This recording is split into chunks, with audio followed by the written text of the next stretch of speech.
les sciences. C'est pas moi qui ai trouvé ce titre-là, que j'apprécie énormément. Je le trouve plus punché que mon titre à moi, La portée épistémologique de la critique féministe.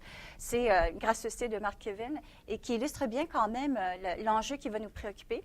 Alors ici, dans le cadre de cette conférence, pendant la demi-heure ou les 40 minutes qui vont suivre, l'enjeu est de se questionner sur qu'est-ce que les recherches féministes ont apporté comme contribution critique, très importante en fait et très intéressante, contribution à la fois théorique, mais aussi peut-être une contribution éthique dans le domaine de la connaissance. Alors, quand on parle justement de épistémologique, ce que ça veut dire, en gros, c'est tout ce qui a trait aux conditions de possibilité de la connaissance. Et étant donné que le thème, justement, du concours annuel de philosophie cette année porte sur la science, alors, au fond, si on veut déconstruire le titre, c'est qu'est-ce que les critiques féministes ont apporté d'intéressant et de profondément critique, en fait, dans cette réflexion au sujet des conditions de possibilité de la connaissance, voire de la science. La structure, ça va être la chose suivante. Donc, dans un premier temps, des réflexions liminaires, c'est-à-dire vraiment des réflexions un point de départ, là, des réflexions en guise d'introduction au sujet de ce thème de l'invisibilité des femmes, qui était un grand thème au sein du mouvement féministe, aussi bien le mouvement politique que le mouvement intellectuel du féminisme. Donc, réfléchir un peu sur qu'est-ce que ça veut dire, ce concept-là de l'invisibilité des femmes et comment les postures féministes se sont donc positionnées par rapport à ce problème-là. Et donc, on va juste se contenter de deux approches féministes dans le domaine de l'épistémologie, là, dans le domaine des possibilités des conditions de possibilité de la connaissance. Dans un premier temps, on va parler de l'empirisme féministe et dans un autre temps, du standpoint theory, que malheureusement, je ne sais pas tout à fait comment on traduit en français. On parle parfois de la théorie de la connaissance située.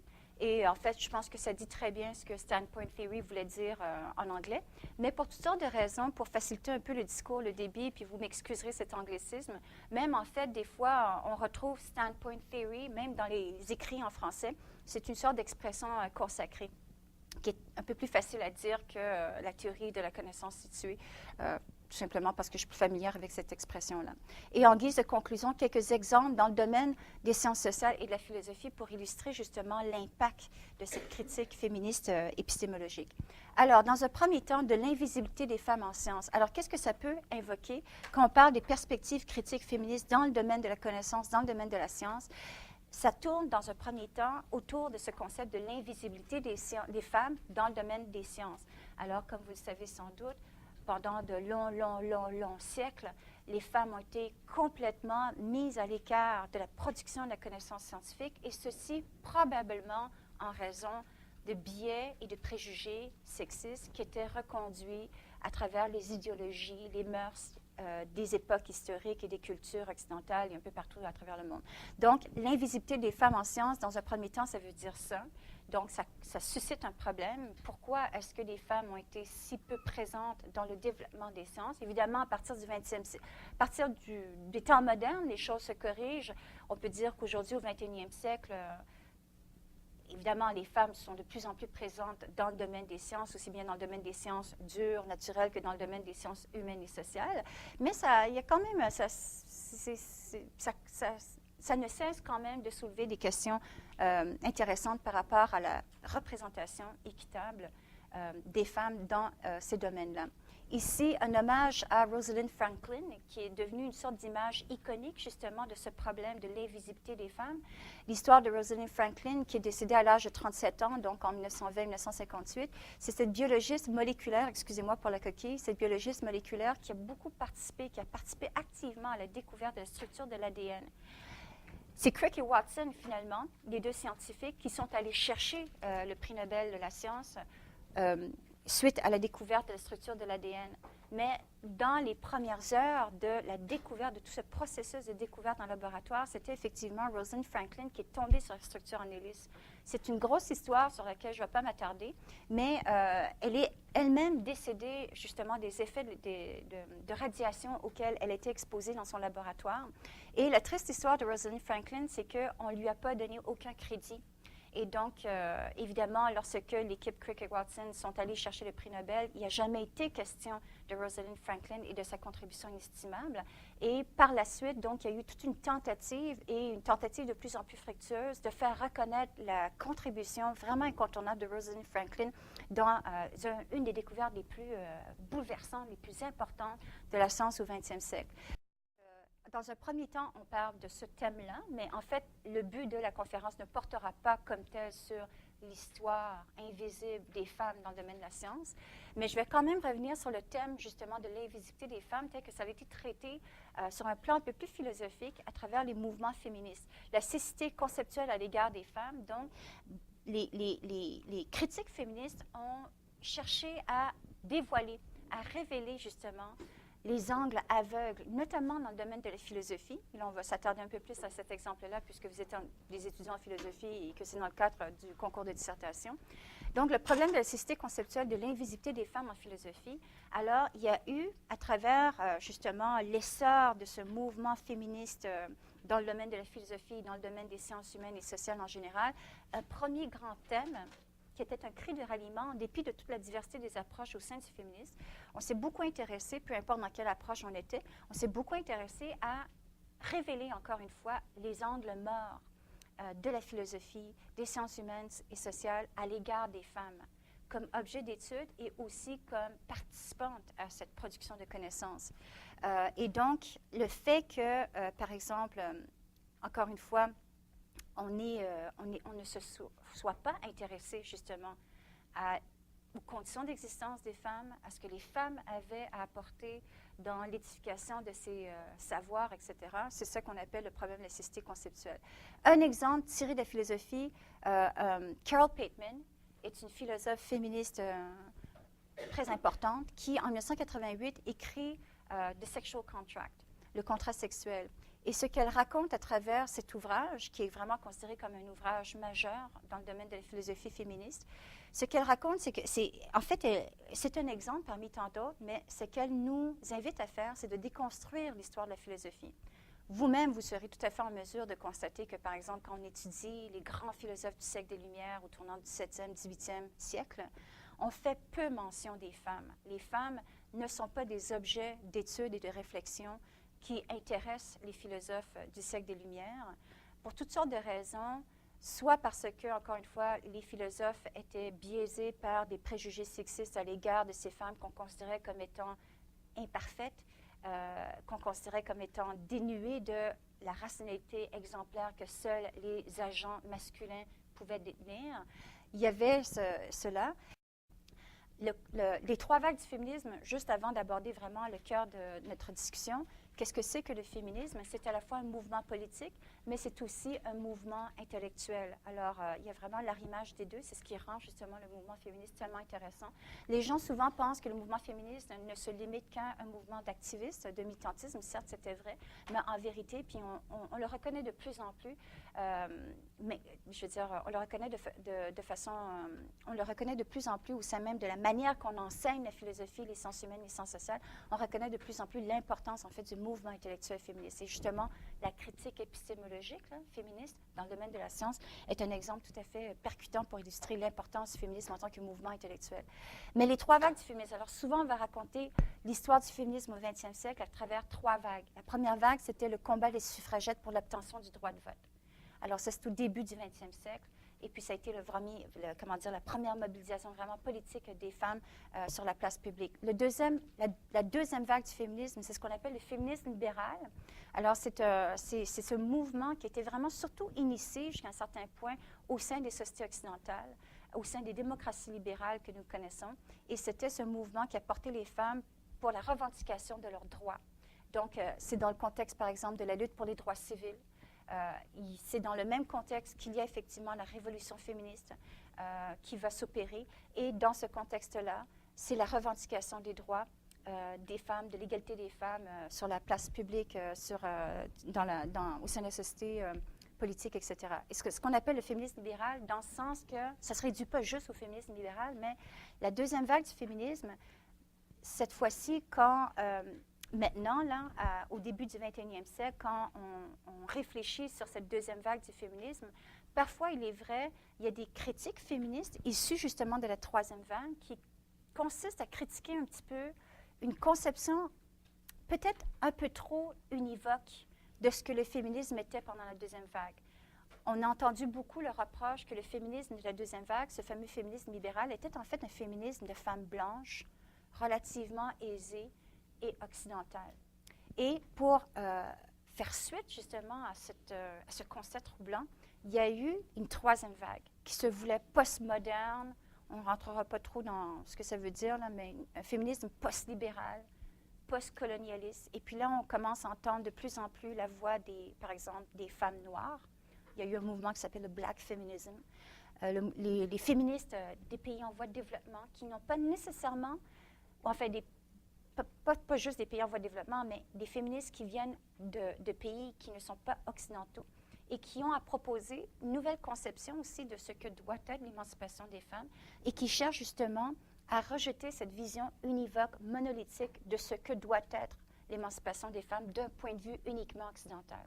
C'est qu'il y a eu tout ça dans la troisième vague. La troisième vague, c'est vraiment, ça rassemble beaucoup, beaucoup d'approches assez disparates, mais on pourrait peut-être caractériser la troisième vague à travers cette espèce de posture critique, ce positionnement critique contre, jusqu'à un certain point, la conception un peu plus eurocentriste du féminisme libéral de la deuxième vague. Tout ça pour vous dire que les critiques post-positivistes féministes de la science se situent un petit peu dans le giron de deuxième vague, troisième vague. Alors, qu'est-ce que c'est?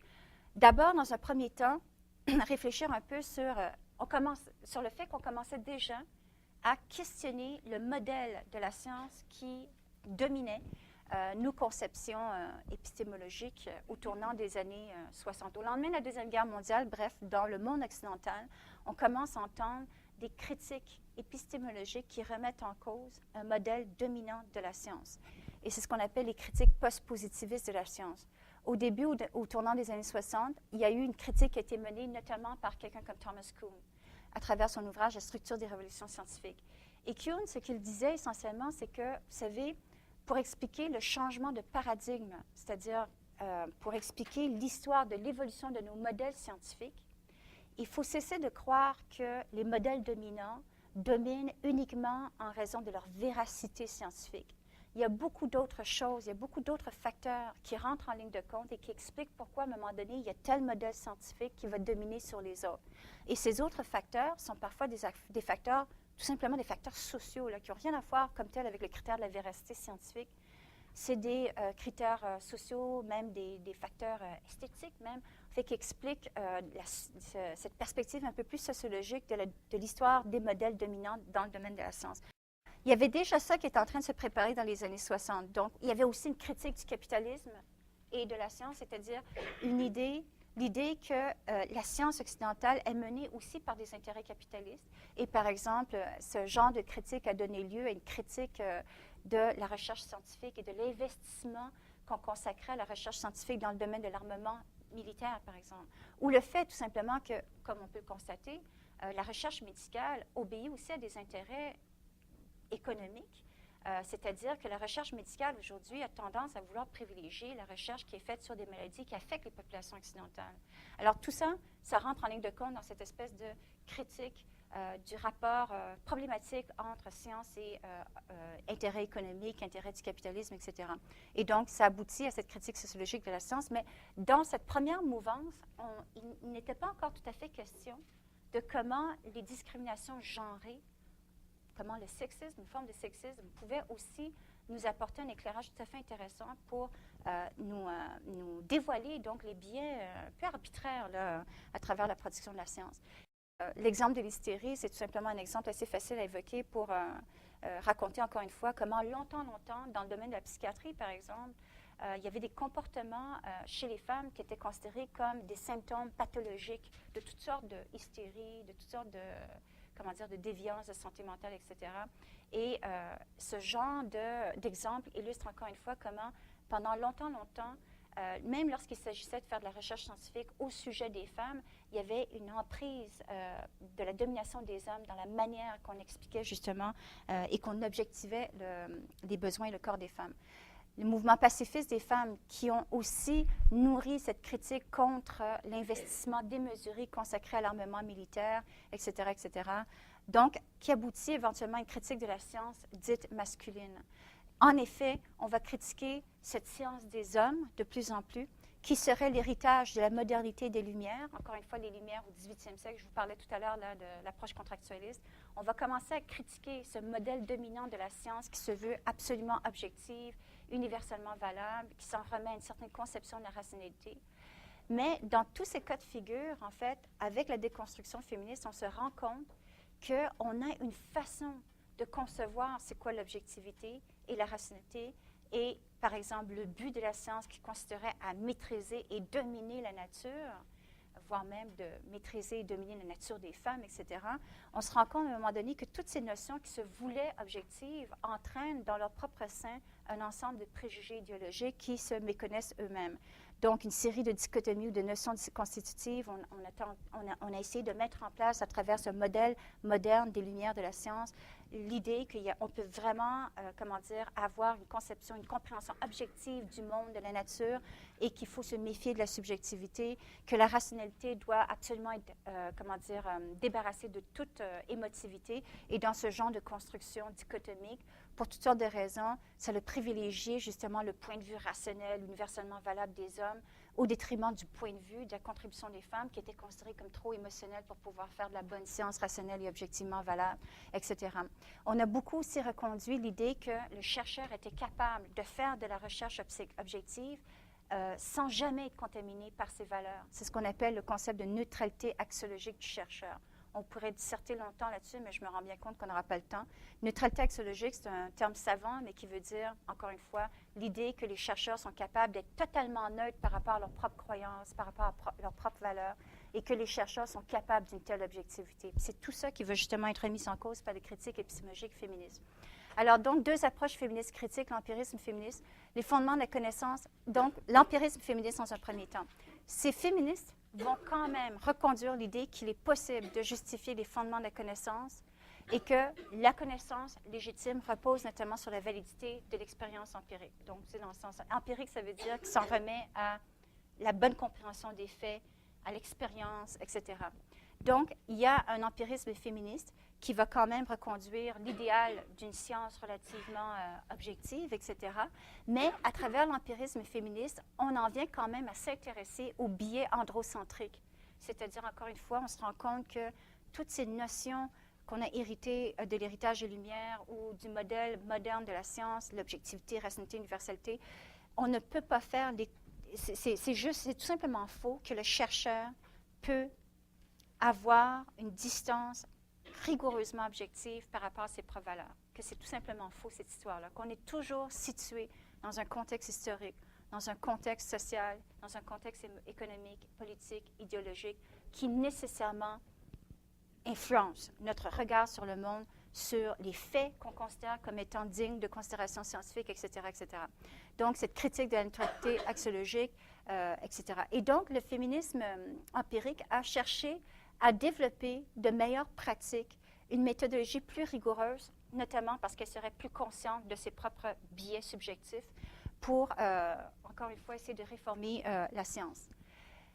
Ensuite, ce qu'on peut parler quand on parle du féminisme empirique, c'est l'apport du féminisme en sciences humaines et sociales. L'empirisme féministe peut être aussi caractérisé par la volonté, à un moment donné, d'une certaine génération de chercheurs. Il y avait des chercheurs aussi bien hommes que femmes là, qui se revendiquaient de ce féminisme empirique. Ce n'est pas juste des femmes qui sont féministes. Mais donc, il y avait une caractéristique commune du féminisme empirique qui consistait à s'intéresser tout à coup à la condition des femmes, en faire un objet de recherche. Voici un exemple tout à fait intéressant. Au tournant des années 80, tout à coup, il y a des économistes qui commencent à se dire, mon Dieu, c'est drôle, hein, mais on ne s'est jamais intéressé à la contribution économique des femmes, notamment, par exemple, dans l'économie nationale des Philippines.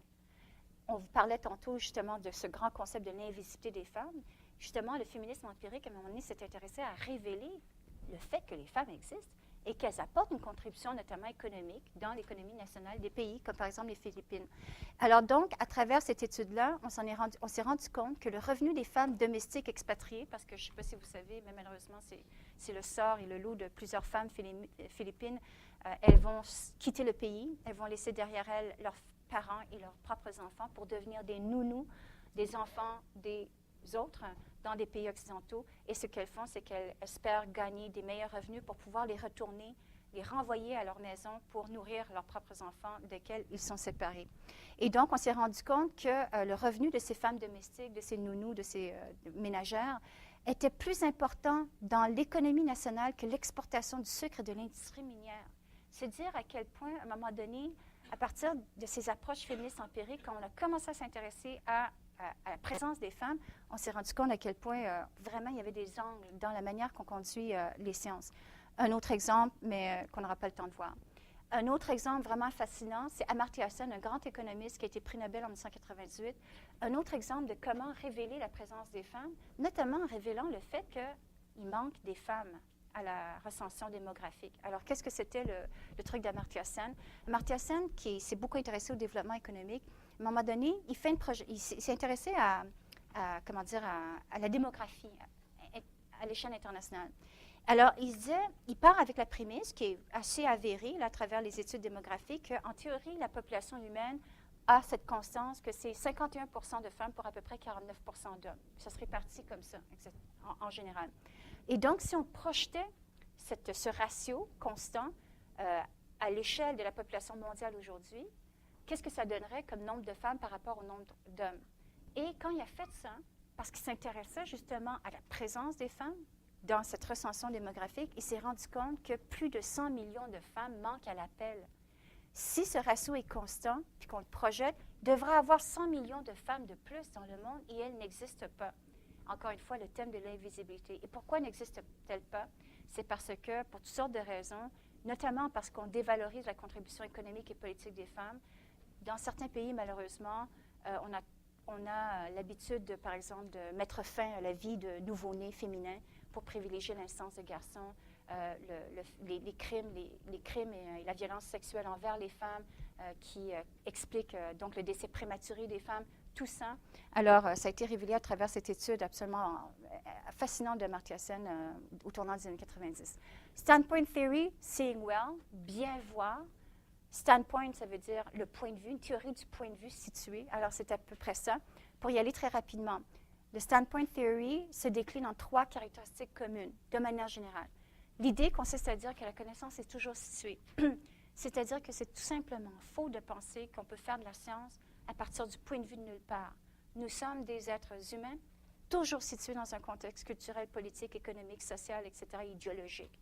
Puis on est mieux tout simplement de se rendre compte de cela, parce qu'au moins on est conscient de ce qu'on fait, on devient réflexif par rapport à ce qu'on fait. Et que c'est déjà une posture épistémologique beaucoup plus saine et honnête que l'idéal de l'objectivité universellement valide qui avait été reconduit par le modèle de la science au tournant de la modernité du siècle des Lumières. La deuxième caractéristique, c'est que les groupes marginaux sont situés de manière à avoir une vision plus complète que les groupes privilégiés. Alors, ce que ça dit ici, c'est que si on est d'accord pour dire que on ne peut pas faire autrement que toujours faire de la science ou de la connaissance à partir d'un point de vue situé. Si on reconnaît aussi que la manière que la science a été conduite jusqu'à présent a toujours été menée, en fait, par le point de vue des plus privilégiés, que sont les hommes, par exemple, blancs, au sein des sociétés occidentales, eh bien, force est de constater la conclusion suivante, logique et cohérente, que si on veut avoir une meilleure vision du monde, il va falloir à un moment donné qu'on s'intéresse au point de vue des plus marginalisés. Parce que jusqu'à un certain point, peut-être que les groupes les plus marginalisés ont une meilleure compréhension, en fait, une compréhension plus réelle, tout simplement plus réelle, qui colle plus à la réalité de c'est quoi les rapports de domination, les rapports de subordination, d'asservissement qui existent dans le monde. Et à partir de ce point de vue des plus marginalisés, peut-être qu'on va être capable d'avoir une vision de plus en plus complète de c'est quoi le monde, etc. Donc, la troisième prémisse, pour mieux capter ces rapports de pouvoir, étudier la condition, les perspectives des marginalisés, dont notamment les femmes. Je ne sais pas, peut-être qu'on va pouvoir revenir là-dessus pendant la période de questions, mais donc, 3 caractéristiques communes de la standpoint theory. Ensuite, on poursuit avec the situated knowers, donc la connaissance la théorie de la connaissance située et des connaisseurs ou des chercheurs situés. Alors, l'idée consiste à dire que la différence entre la standpoint theory et l'empirisme féministe, c'est la notion de subjectivité du chercheur. Avec les empiristes féministes, on a quand même une certaine conception du chercheur qui reste un sujet qui est capable d'inférences logiques, etc., puis qui est capable de faire de la science relativement objective. Tandis qu'avec la Standpoint Theory, c'est vraiment une déconstruction plus radicale, beaucoup plus profonde sur la notion même de la subjectivité. Et il faut aussi dire que la Standpoint Theory a été très inspirée par le marxisme. Donc, l'idée que les classes socio-économiques donnent des points de vue différents sur le monde et qu'on a intérêt en science de reconnaître cela pour ne pas se laisser leurrer par l'illusion de l'objectivité. Les postmodernes vont encore plus loin que les féministes de Standpoint Theory. Parce que les postmodernes, éventuellement, c'est qu'elles remettent radicalement en cause, c'est même la possibilité de l'objectivité. Alors que les Standpoint Theory, ce n'est pas tout à fait la même chose. Pour les féministes Haraway et Harding, par exemple, on maintient le cap sur l'idée d'une objectivité possible. Mais l'objectivité en science, ça va être justement la collection de tous ces points de vue variés sur la science, par exemple sur la science politique, sur l'économie, etc., qui va donner un portrait plus complet et une objectivité plus forte.